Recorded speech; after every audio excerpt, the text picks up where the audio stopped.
Welcome. This is Bob Coyce. I'm from Epic Project Management, the UC Denver chapter. Today we're going to begin what I hope is a way of collaborating with our partners who we're doing projects with around the world to give them some project management training similar to what we're teaching at CU Denver. So I thank my team of students who are actually the executives of the University of Colorado Denver chapter of Epic Project Management. They have prepared the websites, they have brainstormed the ideas, prepared the templates that we're going to use. And so I hope this is useful. It will not be long, but it will be full of information. So what is Epic Project Management? Well, we're all about empowering, preparing, inspiring, and then collaborating with nonprofit organizations from around the world. We are based in Denver, Colorado. We were founded in 2017 with an ambitious goal to recognize and multiply the impact of project management for those in need. As of today, Epic UC Denver is the only non-profit globally helping to provide project management services that connect project management professionals with others in not-for-profits and non-government organizations. We really do want to be global.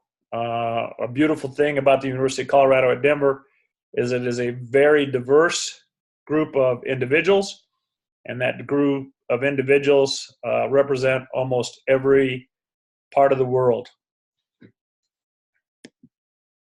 Our mission, and pay attention, because at the end of this, I'm going to ask you to share with us what your mission statement is. Ours is to make a positive difference in the world through collaborative and sustainable projects. We have a history of doing these kind of things. We have worked with Bridges to Prosperity in Swaziland, and Bridges to Prosperity has built over 200 footbridges for different countries, tying people together so they have better access to education, better access to markets, better access to friends and neighbors. A lot of times we don't realize how lucky we are in the United States to have these bridges available to us. We've worked with Books of India, and we're very proud this was a student-led organization. Actually, all of these are student-led. But our friend Ganesh has helped provide a website, provide funding, provide a vehicle. And in every one of these cases, we are collaborating with somebody in India or Swaziland or wherever we might be to help do good in an organized fashion. So Books has already served over 5,000 students across 200 plus schools, and our goal for the future is to double that in the coming year. Solar project in Ethiopia. Again, Mohammed is from Ethiopia. He's studying at the University of Colorado. In phase one, they built a small school building, mostly out of mud bricks, but they are miles and miles away for any kind of power. So Mohammed has put together a plan, and it has been supported by other students to install solar on the school building and have a battery where not only can the classroom be lit in the evenings for adults, but also so that adults can charge their cell phones. And then Daddy Bruce Feed. Dr. Ronald Wooding has cooperated with students and cooperated with me. And in Denver, Colorado, we have many, many poor people. And Thanksgiving is something we celebrate toward the end of Thanksgiving, toward the end of November. And Daddy Bruce was a pioneer in feeding poor families in the central part of Denver. And he's passed away, but his legacy continues. So students for the last 10 years have actually volunteered to go out and hand out boxes full of food to families. In 2016, 8,500 families were given a box which included turkeys, mashed potatoes, different kinds of foods that are very traditional for Thanksgiving. Also, to try to encourage others to do more, students like Amar Patel and Nicholas Stoffel have worked with Ronald Wooding to put together a biography about Daddy Bruce, which is encouraging philanthropy around the world. So who am I? Who's your speaker? Well, I'm Bob Quace. I have an MBA. I also have a PMP, project management professional, and in project management, I'm also a Scrum Master. So for the last 15 years, I've taught at the University of Colorado after having worked 27 years in corporate America. I mostly work with grad students, but I have actually this year 66 seniors, and we study both waterfall and agile methodologies in project management.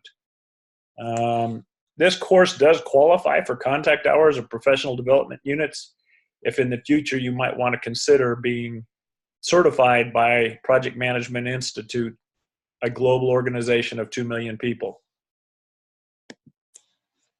So why did we choose the Project Management Institute? It's because it is the biggest organization that certifies and promotes excellence in project management.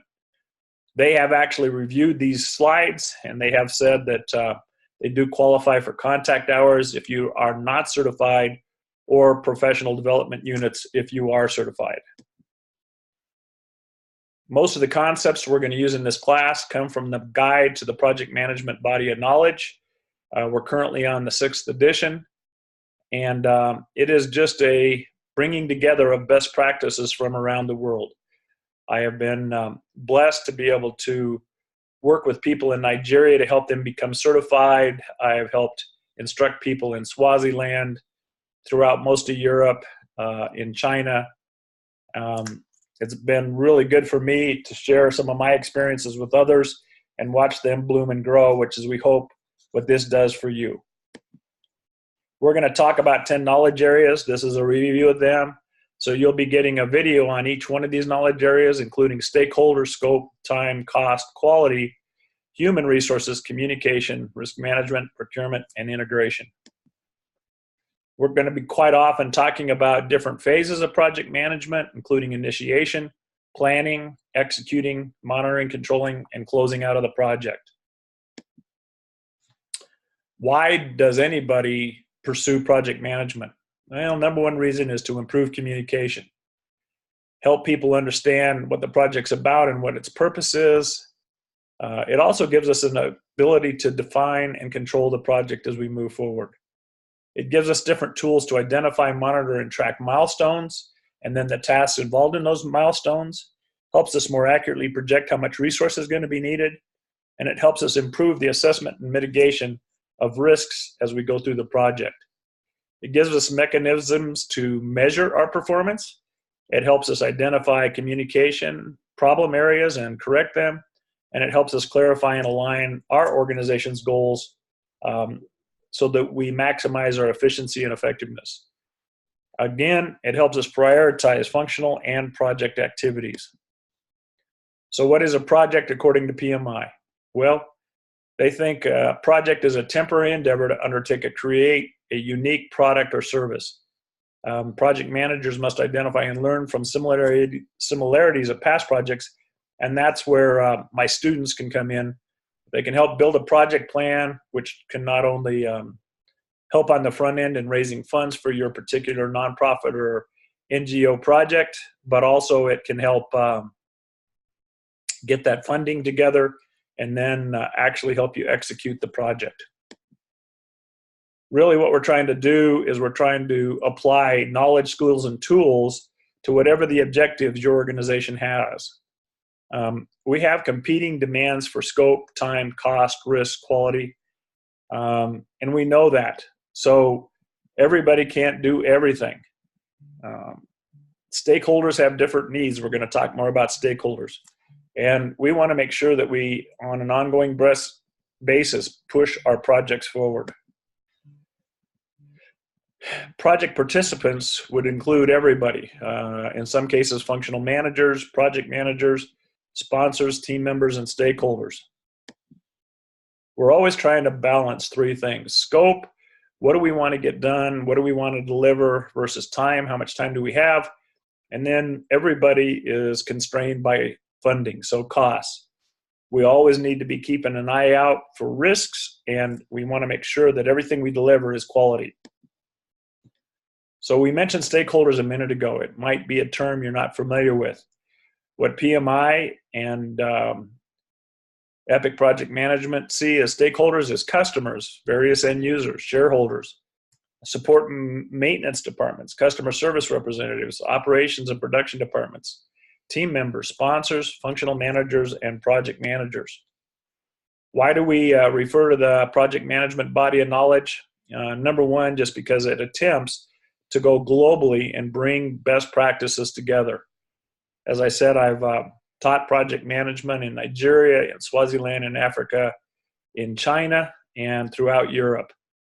On a regular basis, I am a leader of the Project Management Institute and have served in many capacities. So why are we offering this to whoever's looking at it? We know that you have a lot of knowledge, and I've probably done projects all your life. We know that you probably have a lot of general management skill. And what we're trying to do is apply these concepts recognized as the international standard to a methodology so that you can be more efficient and more effective. We're going to talk about 10 knowledge areas and 5 process groups, and we're going to go into more detail on some of them.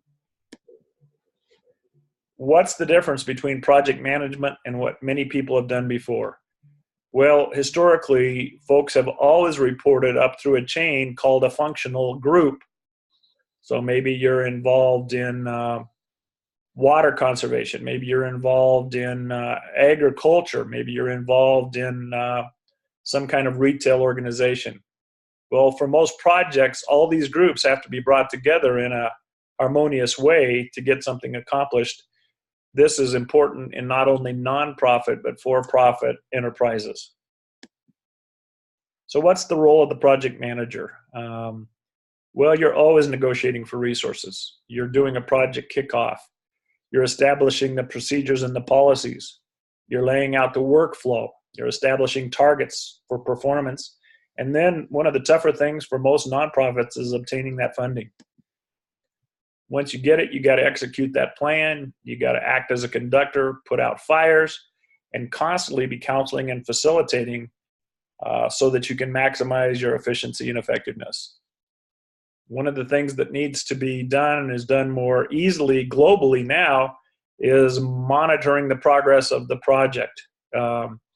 We quite often call that management by walking around. Today, that walking around quite often is doing a Skype meeting or doing a Google Hangout meeting or watching a video like this and then responding via Zoom.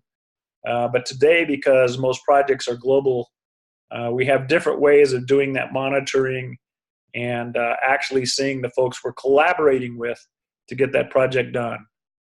But we, on a constant basis, need to evaluate the performance. We're going to bump into risks, and we're going to have to develop contingency plans. On a regular basis, we need to brief the customers, the sponsors. In a lot of cases, that's just reporting back to whoever helped fund our project. We need to be constantly briefing the team, educating the team, lifting the team up. And then in every case, PMI and everybody at Epic Project Management believe we need to formally close out that project and reward the team that was involved. So as we look at what we're doing and as we assess who we can collaborate with, one of the things we need to know is what is the mission. And again, earlier I shared that with you for Epic Project Management, the UC Denver chapter. But we've got to have, what is our vision? What are the objectives we're trying to achieve? And then strategies, how do we do it? Out of those strategies come our projects. So one of the things we see is we're trying to do some initial project training, which should lead to some project management skills. That's the reason we're putting these videos out. Hopefully those skills turn into some competencies. And then by using those skills, we create a sustained advantage, and eventually it becomes a strategic competence. So we want to work with people that embrace the concept of ongoing learning, ongoing helping. Whatever we're doing, we want to do it better each time we go about doing that. So that's why initially we're offering this training. Since we are education-based, as we go through these things, we have different assignments for you to complete. If you complete these things at the end, we will send you a certificate of completion, and we will talk about the number of contact hours or professional development units that were earned by doing this. But it's and big if you do what we ask you to do, watch the videos we ask you to watch, and prepare the homework that we are giving you. So for this first unit, what we're asking you to do is watch a video by Simon Sinek. We call it Understanding Your Why. And I think you'll see they talk about the Wright brothers with the first flight in the United States. They talk about Apple Computer and why people like them. They talk about how people think and learn. And it also talks about Martin Luther King and why he was so successful in helping change a world here in the United States. So take a look at that video. And then something that you need to turn back into us is just a paper stating what is your mission, what is your vision, what are your objectives, and what are your strategies. So in doing that, we have requests from literally up to 100 organizations a year to help. And inside of that 100 organizations, we might have 50 students who want to some way help an organization be more effective and more efficient. We have an executive team. Ganesh is the president currently, and we are constantly in the process of developing new officers at UC Denver. But we use that executive team to review different projects and then put our full weight behind getting those projects done. One of our newest projects this year is libraries in Liberia. So we have a team of 6 students, several grad students, several seniors, and in this case, we even have some high school students helping us with some of the design. And our goal is to have that project started in February of 2019 and completed by May of 2019. And just to give you an idea, the reason they want to do it, what do they stand for? Well, they feel like education is key to a civil society. So their mission is to provide an opportunity for folks to become better educated through the use of a library in the capital city. Their vision is they want to be successful once and then continue that on a regular basis by expanding into other cities in Liberia. Their objective is to first complete just a 400 square foot library inside a YMCA. And their strategies is using students to help with not only design, but also with fundraising. We have our trusted partners in Liberia who will then go about using those assets to get this project done. So that's a project that we have going now, just to give you an idea. And I hope you've enjoyed this. Next, we're going to talk about developing a clean and clear scope statement so everybody in the team will know what they're doing, how they're doing it, and what their role is. So thanks for being with us. We hope you enjoy Epic Project Management, the UC Denver chapter.